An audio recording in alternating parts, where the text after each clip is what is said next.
Welcome to the Heal Your Heartbreak podcast with your host, Breakup Bestie, aka me, Kendra. Breakups are hard, but you don't have to do it alone. Each week, I will be taking you through a different topic as it relates to breaking up, healing from heartbreak, growing in your single life, dating, and getting back into happier and healthier relationships. The goal of this show is to provide support, hope, tips, and to remind you that above all, this too shall pass.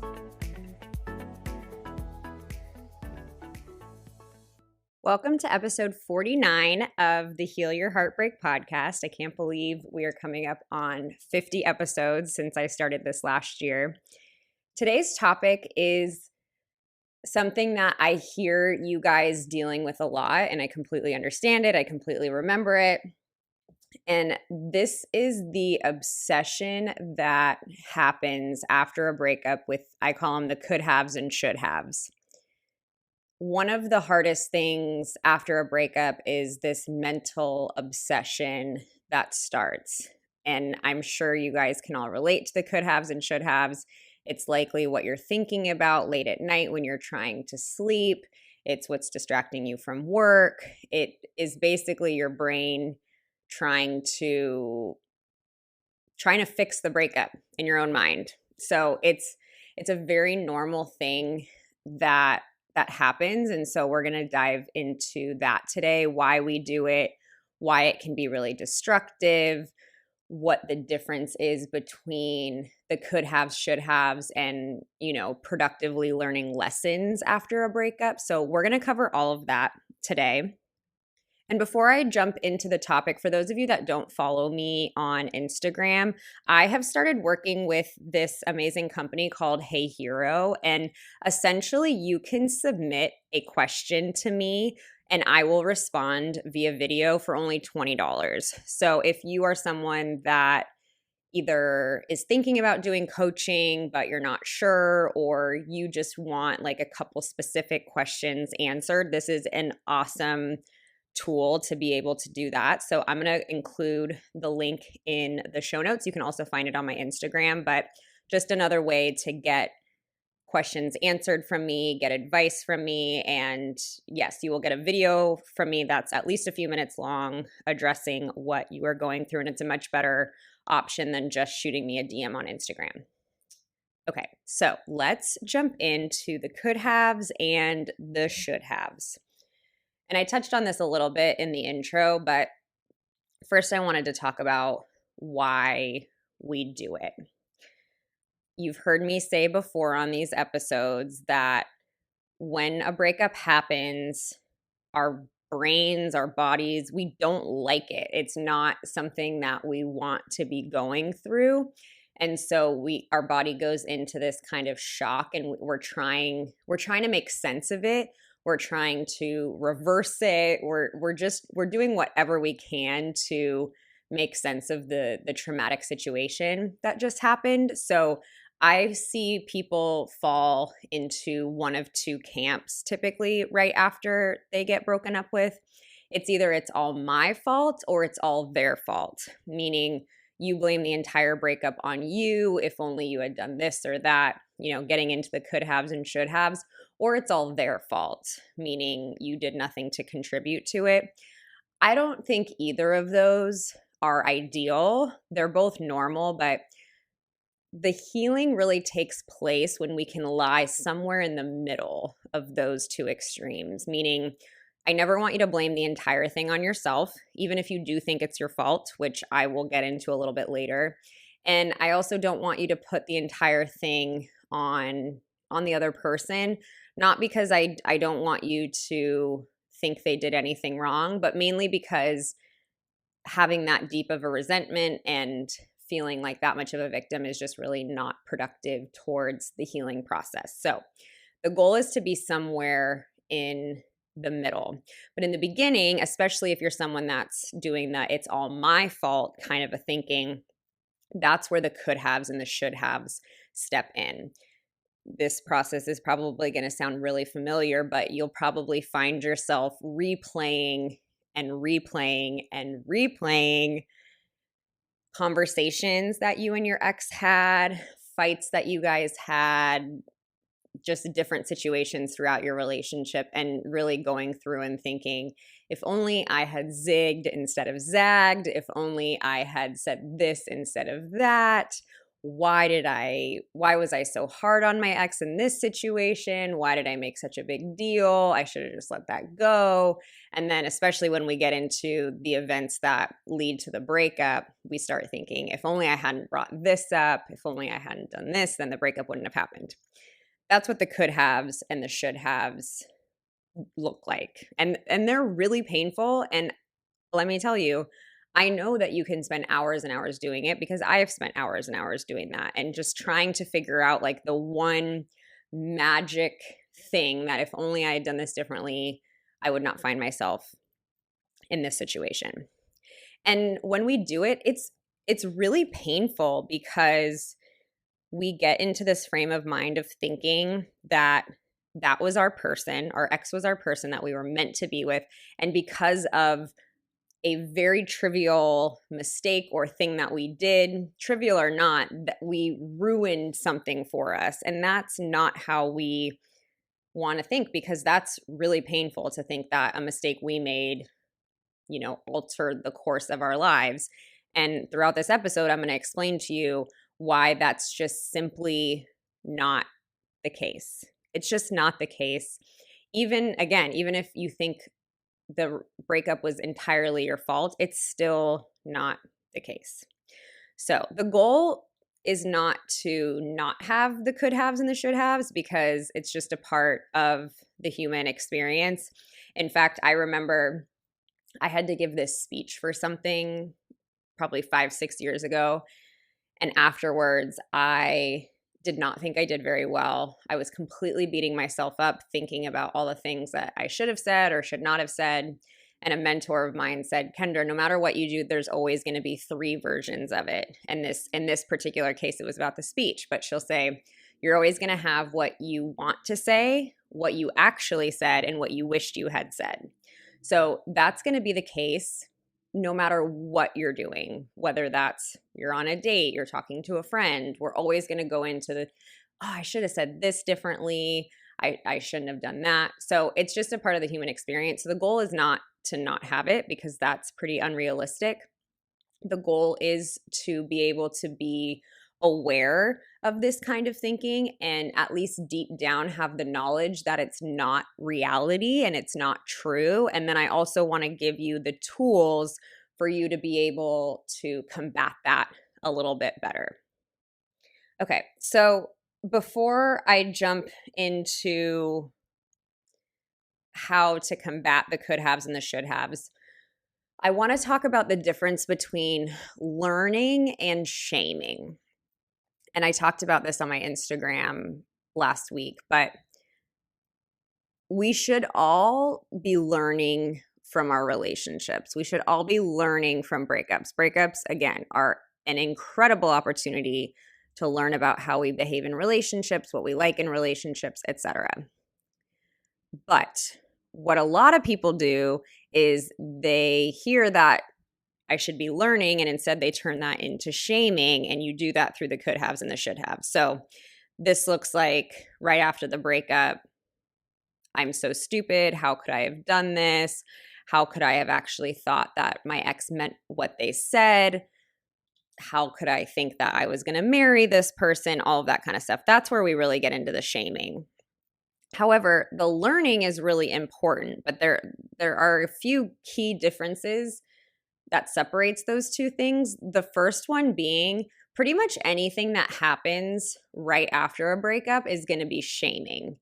Because of the shock and the intense emotions, you're really not going to have the clarity to be able to see the relationship for what it was. So you're typically not going to be having any of these aha moments or insights on how you can improve in the future. It's typically all just going to be self-bashing. So that's something to be really aware of. And then a lot of it's going to have to do with the language that you're using in your own head. So you need to ask yourself, is what I'm telling myself right now, is it productive or is it destructive? So let's look at an example of that. So let's say that I got broken up with, which is true. I got broken up with because my ex was unavailable, emotionally unavailable. So if the conversation in my head is, Kendra, how could you have stayed in this relationship for that long? You knew that he was emotionally unavailable. This is all your fault for staying and getting hurt so much. You should have walked away, or if only you were prettier or smarter, then he would have changed his mind about wanting to be in a relationship with you. Obviously, that's shaming. That's not something that we want to get into. And I can pretty quickly recognize if it's that negative. And I can also tell based on how it's making me feel. When I say that kind of stuff to myself, it makes me feel obviously really sad, less than, not enough, brings up all my insecurities, all of that not fun stuff. However, if some time has passed and I notice the conversation in my head saying, okay, Kendra, we got really hurt in this last relationship. And it appears that the reason is because your ex was emotionally unavailable and you decided to stay in that relationship when it wasn't serving you. So in the future, when we're dating, it would probably be a good idea for us to get on the same page with whoever we're dating earlier on. And if they're not someone that wants to get married and have kids, it's going to be best to walk away. So that's learning. It's still looking at like the could have, should haves, but it's doing it in a productive way on how I can improve in the future. If all you're doing is focusing on the could have, should haves in the past, you can't go back and change it. You can't, jump in a time machine and go back to that one particular conversation and tell yourself not to say those things. That's just not how it works. So that's why no matter how you look at that, it's not going to be productive. However, if you're saying, okay, I'm going to look at what I could have done differently, but instead of beating myself up, I'm going to figure out how I can improve on that moving forward. And that's how you make improvements in relationships. That is how you have better choices in who you are choosing to date, is how you frame these kinds of conversations that you have with yourself and these kinds of lessons. So that's a really key difference in learning and shaming. But again, if you're someone that just went through a breakup, you don't really need to worry about learning the lessons right away. If anything, just tell yourself that someday this is going to be a blessing in disguise. I don't know the reason why, and I know I will figure it out someday, but don't try to dig too much into the learning and figuring out your patterns right off the bat, because you're just not in a place to be able to do that without it making it hurt more. Okay, so the next thing I want to tackle, and this is a question I've been getting a lot lately in my DMs, but what if you feel like the breakup was your fault? Like, what if you truly believe that you did something really wrong to cause the breakup? And this can be anything from you cheated on them to, I don't know, you said you were like in your mind, you feel like you were too insecure and too needy. I've heard that recently. So wherever you fall on the spectrum, if you feel like the breakup was your fault, that's what I just said about the difference between learning and shaming still applies. It still applies. We are officially in a new year, and I know how frustrating it can be to go into a new year still not feeling over your ex or still feeling in so much pain after your breakup.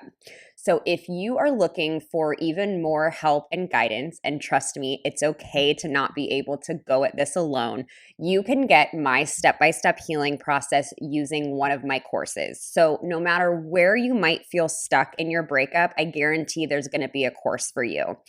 If your breakup just happened and you're feeling completely overwhelmed by the intense feelings and you don't even know how you're going to muster up the ability to go to work, I have my breakup emergency first aid kit. If you feel like you can't stop texting your ex, looking at their social media, or just obsessing about wanting to talk to them, you can get all the tools and accountability you need from my Detox Your Ex course. If some time has passed after your breakup, but you still feel like you can't quite let go, I can help you let go using my Breakthrough Your Breakup course. If you feel like you might be ready to start dating again in 2021, but you're scared to get hurt again or you don't trust yourself to date, I will give you everything you need to feel confident moving forward in my Moving On After Heartbreak course. If you want all of the things I just mentioned, so getting help with your breakup from start to finish, you can grab my signature course, Heal Your Breakup. And for my podcast listeners, you can use the code PODCAST to get $25 off the Heal Your Breakup course price. All of my courses I just mentioned include videos from me, a workbook, and my 90-day breakup journal to help you feel completely supported and guided through this process. And with the new year, I am officially opening up my one-on-one coaching sessions. So to get started on that or to learn more, you can head to the link in the show notes or head to my Instagram to apply for coaching and start working with me directly. So head to the link in my show notes to find more info on my courses, take the quiz to figure out which course is best for you, and to get more info and apply for one-to-one coaching with me. Now, back to the episode.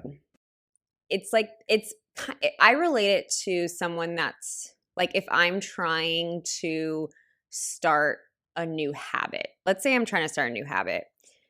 Let's say I'm trying to not be on my phone first thing when I wake up, which is actually something I am working on right now.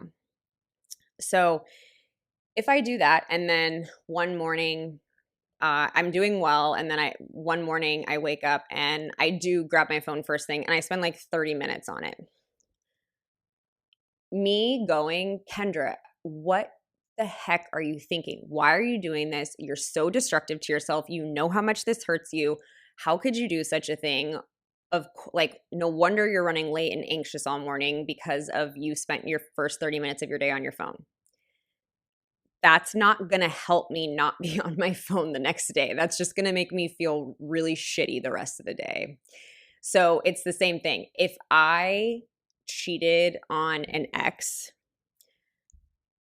not to say this like takes away obviously that's not the right thing to do. It's not how we want to behave in relationships. However, me telling myself that I'm a complete piece of shit because I cheated on an ex, that's not going to make me not do it again. It's just going to make me feel really bad. It's going to lower my self-esteem. It's going to lower my self-worth. All of those things would lead me to be more inclined to do it in the future.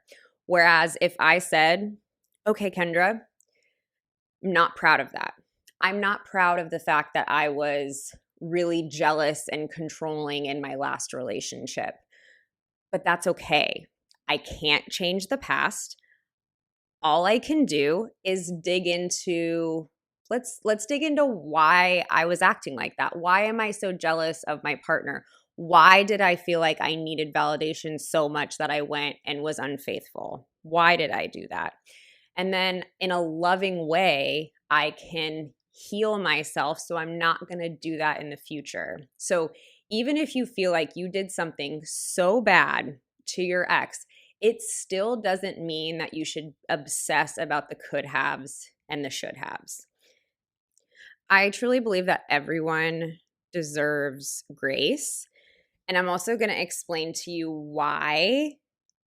Not to say it's okay no matter what happened, but it is. It's like it's going to be okay no matter what you think caused the breakup. It's not going to, follow you and curse you for the rest of your life.